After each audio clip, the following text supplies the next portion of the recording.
Conflict is inevitable, but contention is a choice.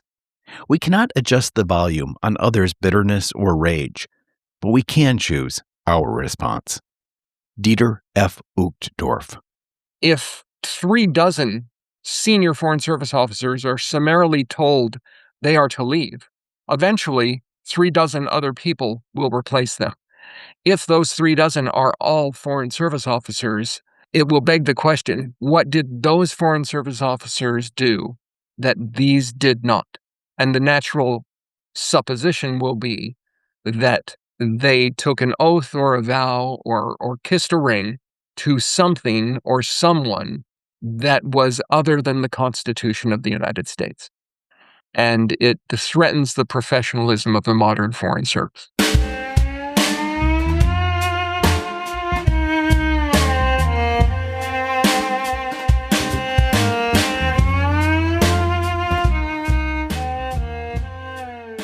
His name is John Dinkelman, but I will simply call him Dink, just as so many current and former U.S. Foreign Service officers do. He spent nearly 4 decades serving his country as a diplomat, and now he serves those same diplomats as the president of the American Foreign Service Association, otherwise known as AFSA. And if there's a more caring and compassionate steward, I have not yet met him. In difficult times, true leadership is priceless. I'm Christopher Wurst, and this is Soft Power. Powerful. Soft Power. Powerful stories. Powerful. Soft Powerful. Stories. I was born in Salt Lake City, Utah. I am an artifact of an earlier time. I was an Army brat.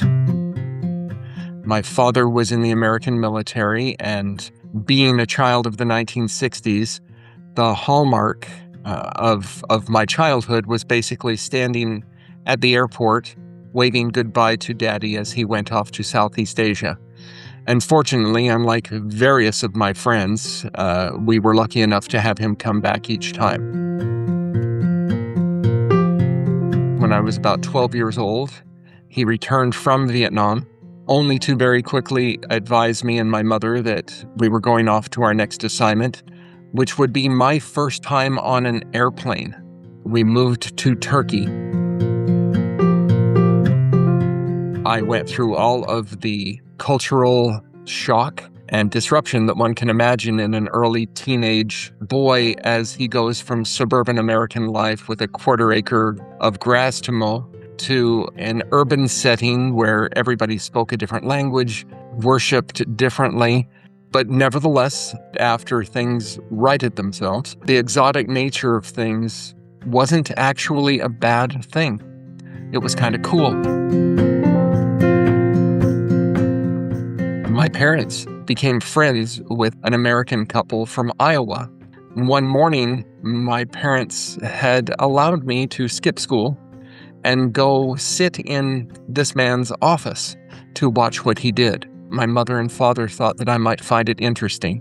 So as I sat there in my Sunday clothing, sitting in the corner at 9 a.m. in the morning, I watched an American airman and his wife bring a newborn baby into this man's office. I watched him pull out a piece of paper, fill it out, stamp it, and create an American citizen with a new certificate of birth abroad. And I was dumbfounded that such work could be done by somebody. And a few minutes later, this was long before bulletproof glass and security barriers, a series of Turks would walk into his office, sit down, present their passports, and he would have a nice chat with them in Turkish, and would then grab their passports, stamp them, fill something out, and issue a visa to them. And I was gobsmacked. He then told me that I could not stay any longer because he had to go to prison. And he was grabbing the mail and the vitamin supplements, and he was going off to visit Americans, probably drug dealers or traffickers of some sort, to take care of their needs. I only half-jokingly say that as I subsequently started to read up on the profession of diplomacy as a teenage boy, that when I learned that this man could drive his car as fast as he wanted and never get a ticket, there was no other profession I could have wanted to have joined. I'm a Mormon from Utah, and I was a missionary in Argentina in the early 1980s, and just happened to have the misfortune of finding myself in rural Argentina in a white shirt and tie when the Argentines invaded the Falkland Islands. That experience of watching a nation change before my eyes and seeing the bloodlust and the blind zeal of the military junta that was just clinging to power and wanted desperately to manipulate its people was very moving to me. And to see, even among the very, the relatively small Mormon population, this blindness to where I was no longer welcome because Ronald Reagan was slipping satellite imagery to Margaret Thatcher, and here I was just wanting to teach people about religion. I think that, coming back to the United States, compounded by the experience as a child, just served my resolve to do something to try to make a difference and to try to make sure that there was a way that people's needs could be met through other methods and other vehicles than simply going to war. I did not easily get into the Foreign Service. The examination process was very difficult for me, and it took over a decade of trying. I soon found out when I arrived in Washington that I did not fit the mold, that a dumpy, bald kid from Brigham Young with a business degree wasn't exactly the optimal individual. I often use the example of the movie Cars, where I was definitely the tow truck and everybody else was a Maserati. But I would have done anything.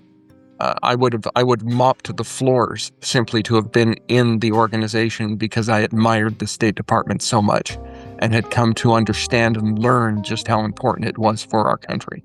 And in some ways, I felt that I was continuing the legacy that my own father had established in serving our country.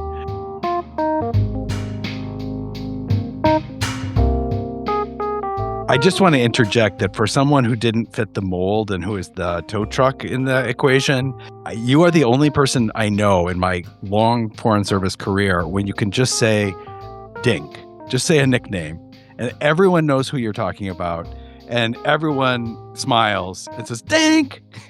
I love Dink! So I'm the Norm of the Foreign Service. Is that it? If this were Cheers, I'd be Norm. Is that right? Yes. People would yell Dink when you walked in. They probably do.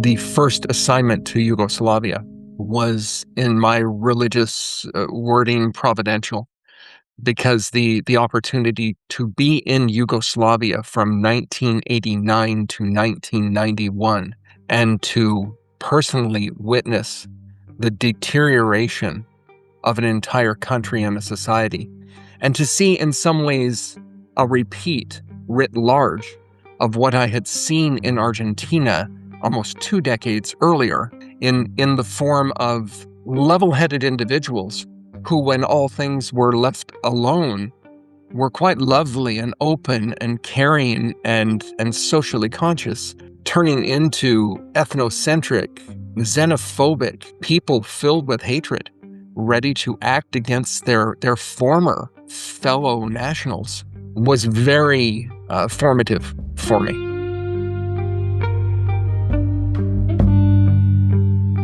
It simply reinforced my own resolution to try to maintain an even keel.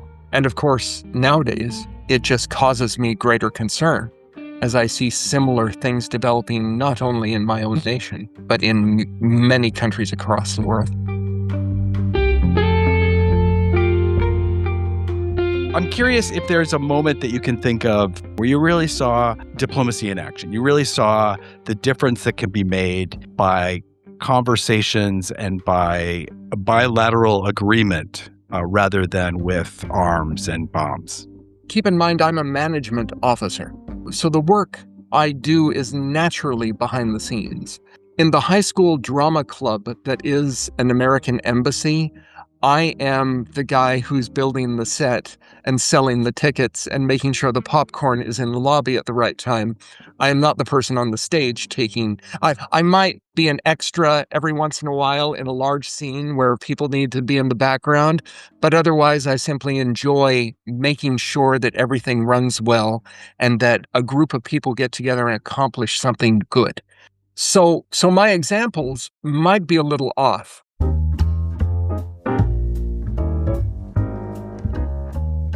I do have one that brought home something that to me was kind of the nut of my career.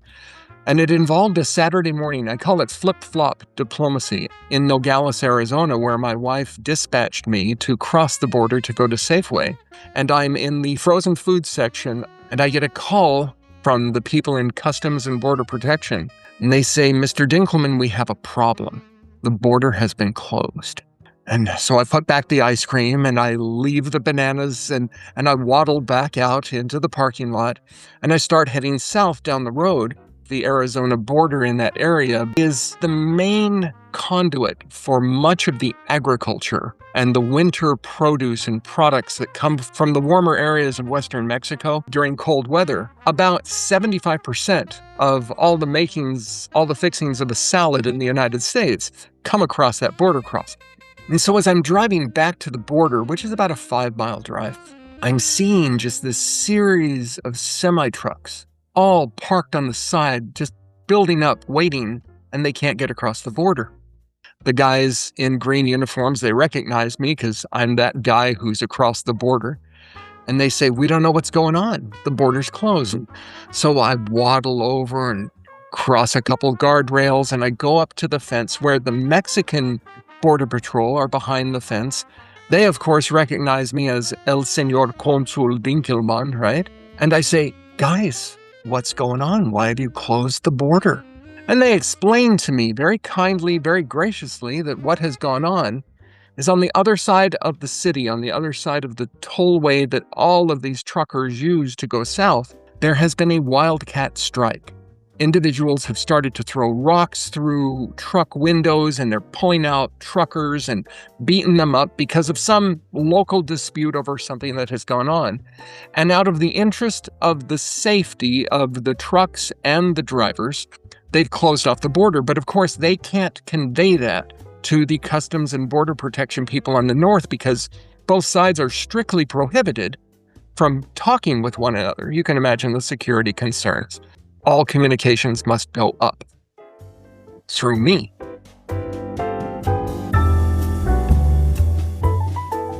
As I'm talking with these men and I learn the situation, they all of a sudden get a phone call from the other side reporting that the security forces have secured everything and everything is fine, and that they are okay to open the border again. And as I turn around to walk back into the United States to tell this, the gates open up and the trucks start moving, and I appear to be Moses of diplomacy who has opened up the border again.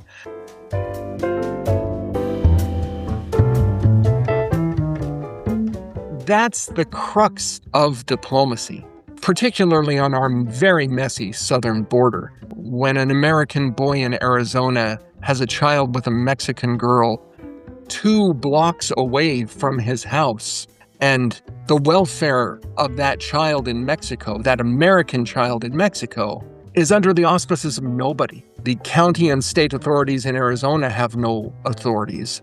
The Mexicans have no reason to tell a foreign parent the nature of their child.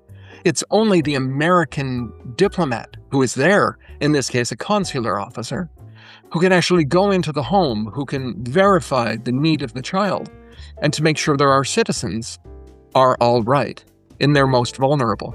And in the case of a newborn baby, this might be the case. It's a unique and very versatile career, but also one that's critically important to the United States.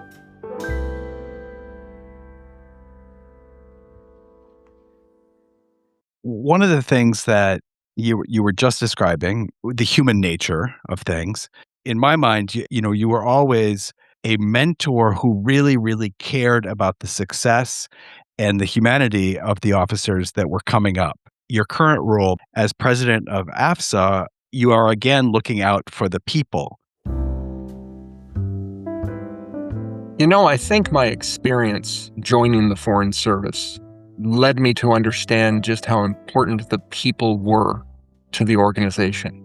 I benefited from the kindness of many good leaders, but I also found myself suffering under the cruelty of others, which reinforced my desire to make sure that the caliber and quality of leadership in the organization was the best it could possibly be. And to my surprise, as I rose higher in the organization than I ever thought I would, I made it a point to make sure that I was giving back as much as I possibly could to those who came behind me. Which is all the more reason why, having had the 5 years as the very person who trained thousands of new Foreign Service officers, was so personally rewarding and also has led me to a position, an advantageous position, in being able to help speak for these very people who I've grown to admire so much for their willingness to serve and their dedication to our country. Also, this is why I'm very pained right now to see such a disheartened Foreign Service developing.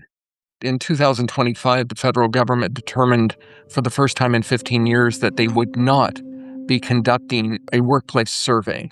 And so AFSA felt the need to at least do that for the Foreign Service, to monitor the conditions of the workplace. And the results were rather tragic, in that 98% of the individuals reported that morale had declined.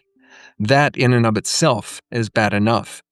But when 86% of the respondents say that their ability to carry out U.S. foreign policy has been harmed, that's something that should concern all of us. It's one thing to be sad about your job or the conditions that are going on, but it's another to deprive people of their ability to actually do that job.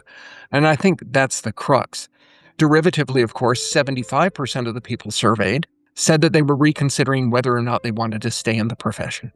When you put all of that on top of a general malaise in the treatment of people, a departure from standardized practices without the ability of the workforce to provide input in a normal way, it hurts America's abilities on the diplomatic front. As the president of the Foreign Service Association, if the American Dental Association says something, then hopefully people will listen when they're talking about their mouths, right? Then hopefully the American Foreign Service Association will have a similar ring that the profession is trying to say to the people being served by the profession that something is dreadfully wrong, or something needs to be tweaked in a certain way. And hopefully those who can make the decision will decide to make the necessary changes. I never knew anyone to make an explicitly political decision when the administration said to do something else. My colleagues were all following what the foreign policy of that administration was. It's a question of sheer professionalism. Not only do you raise your right hand to the square and swear an oath to the Constitution, but even the most boorish among us, who are business majors instead of political science experts, understand the basic civics of a diplomatic corps, that it is there as an element of national power. It is there to serve the policy goals and objectives of the duly elected leaders of a country. For some reason, Americans have no problem in understanding that principle when we speak of the military. Perhaps it's because of the ubiquitous nature of military service among our population, where people understand that you take orders and you do what the leaders say to do because they are our leaders. But because I think the nuance of diplomacy is that, the other side has a say, and you have to pivot rather than simply going to war against them and vanquishing them, trying to persuade them and to move with them in the directions that we want them to go, requires a nuance and a balance that to some people, they don't see that as loyalty. They see it as an affront. And it's unfortunate because it is a necessary part of international relations.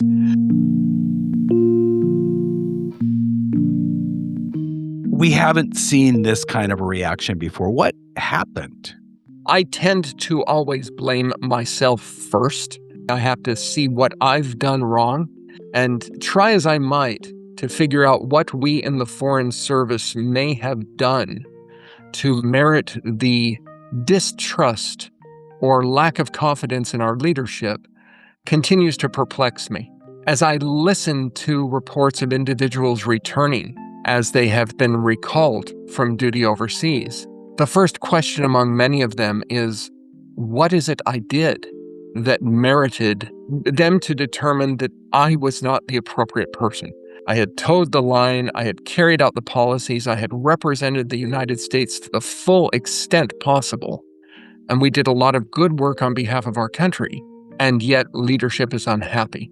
What I fear is going on is that this is becoming a case of the politicization of the Foreign Service.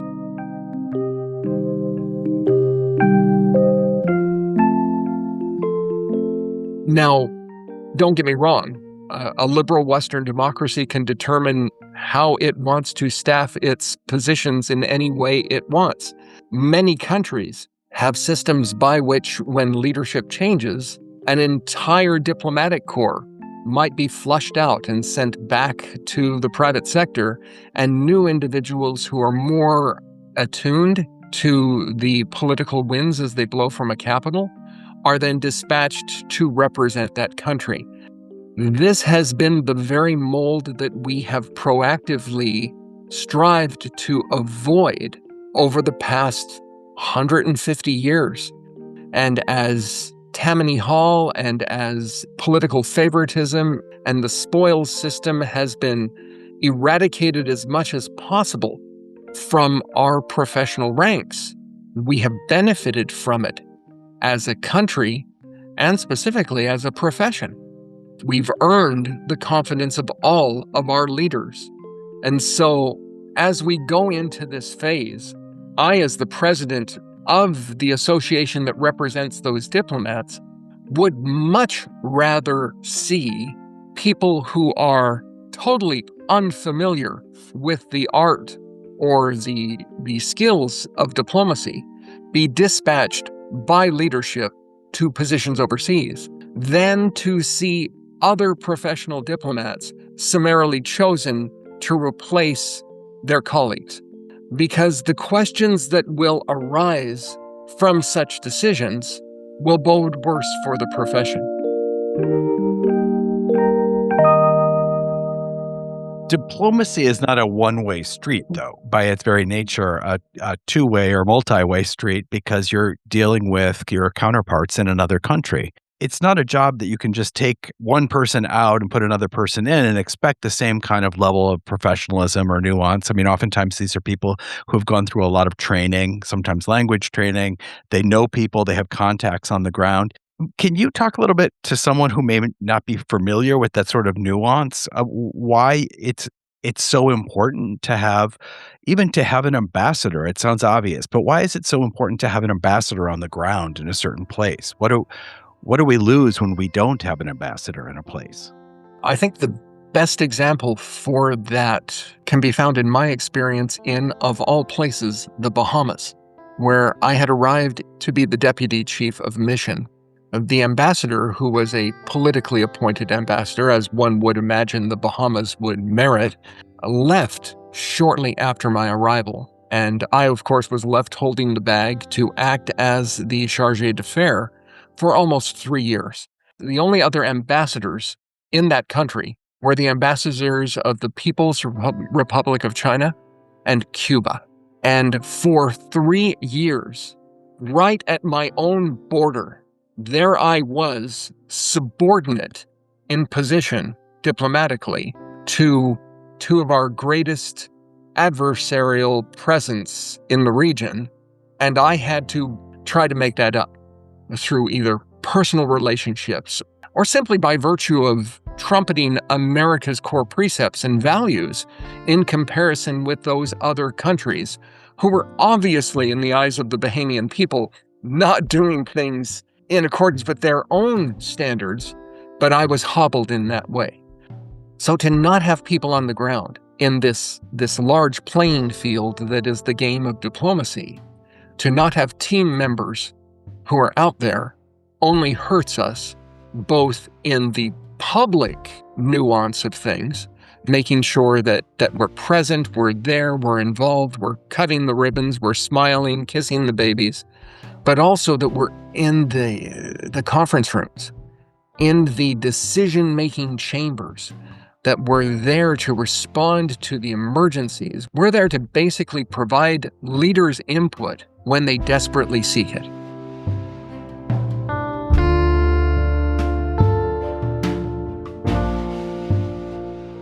The first question many of these countries are asking is, how is this going to affect the United States? What will Washington say about this? And if Washington isn't there to respond, then other people will fill that vacuum.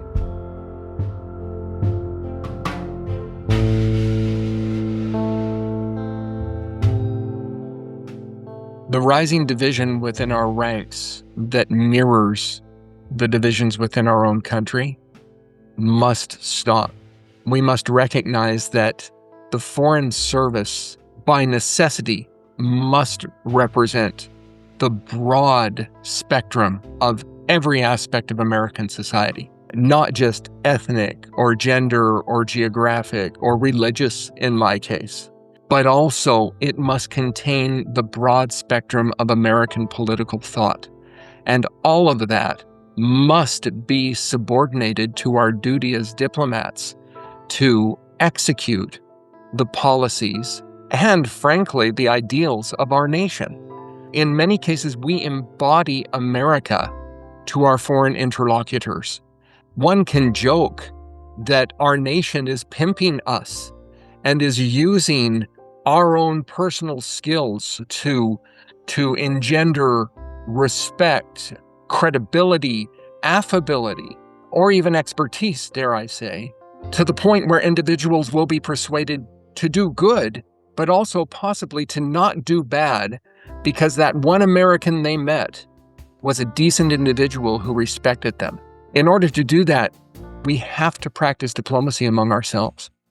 And the rising tide of politicization within our own ranks and the destructive elements that are coming with it will only hurt our credibility and our ability to do our jobs for our nation.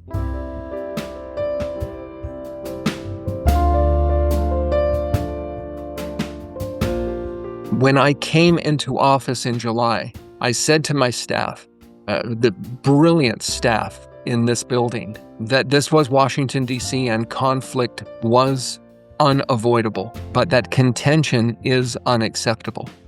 And we will not contribute to the vortex that is sucking everything in this city into an animosity and an enemy mentality. We will deal with everyone as if they are patriotic Americans who simply see things different than us at times, but that we are all working for the benefit of our country. Our nation has been built on compromise and collaboration, and if it is to continue, it must thus do so.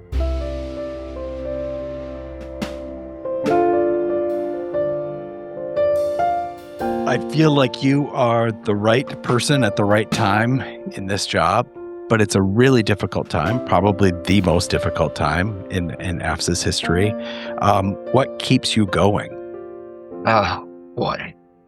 My daughter just gave birth to my first grandchild.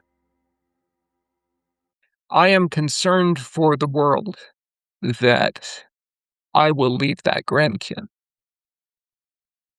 You know, she is a mixed race child, right?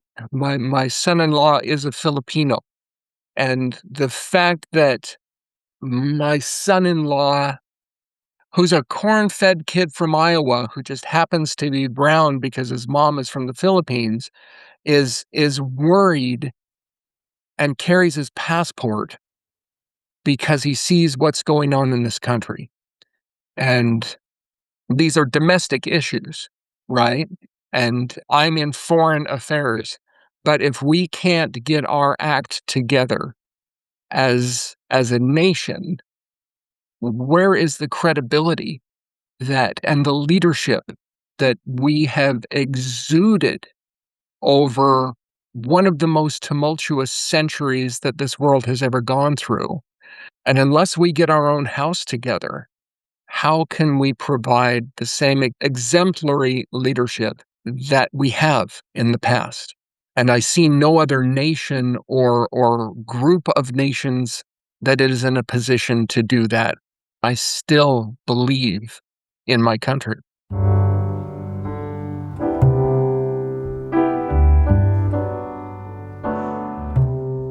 That means we're coming to the end of this episode, but I don't want to stop before we give Dink a chance to answer a question from our dubious Aunt Deb. Why are you pointing at the kids' table, John?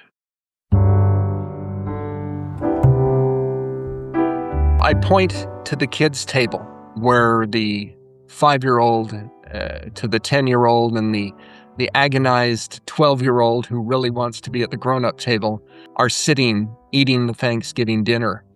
And I explain to them that in an almost direct manner, the effort we put into making sure our diplomats are present and working overseas minimizes or lessens the chance that one of those kids is going to die in a war. And I get very blunt and very straightforward. Guns and butter are a lovely argument to make to an economist, but the reality is that we Americans always, because of the nature of the wonderful continental country that we have, tend to navel gaze far too much. And we tend to focus far too much on stuff that only affects us. The problem is that things fester and develop, and when they blow up overseas, when they affect us, it is far too late and it hurts far too greatly.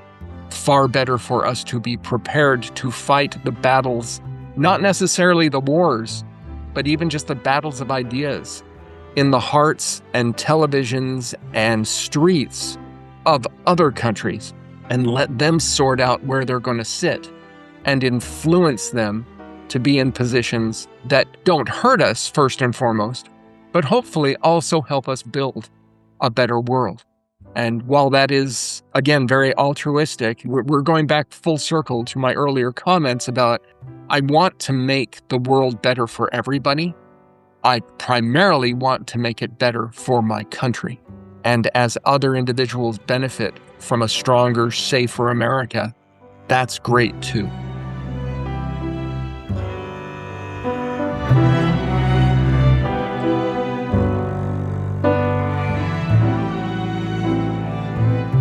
John Dinkelman, who everybody in the Foreign Service community knows affectionately as just Dink, assumed his duties as the president of the American Foreign Service Association, or AFSA, in July 2025, after a distinguished 37-year career with the U.S. Department of State. At the time of his election as AFSA president, he was serving as the diplomat in residence at Howard University. He retired from federal service in November 2025. Throughout his career, he held numerous leadership roles, including acting assistant secretary for administration, deputy assistant secretary for logistics management, chief of staff in the Bureau of Administration, and regional executive director for the Bureau of Western Hemisphere Affairs, where he also served as director of the Office of Caribbean Affairs. His overseas assignments include service as chargé d'affaires at the U.S. Embassy in Nassau, the Bahamas, and principal officer at the U.S. Consulate in Nogales, Mexico. An Army brat, he grew up in various locations around the world. He has a deep connection to Provo, Utah, where he earned his degree from Brigham Young University. He and his wife Elizabeth are the parents of 3 adult children. For more about AFSA, go to afsa.org. Thanks for listening, everyone. If you like what you hear, please leave us a review. Please like us. Please follow us wherever you get your podcasts. For more about this program, please check out SoftPowerfulStories.org. Thanks as always to my friend Kathy Zilski for playing our dubious Aunt Deb, even though she's nothing like dubious Aunt Deb. My name is Christopher Wurst. I'm the host and creator of Soft Powerful Stories. Until next time.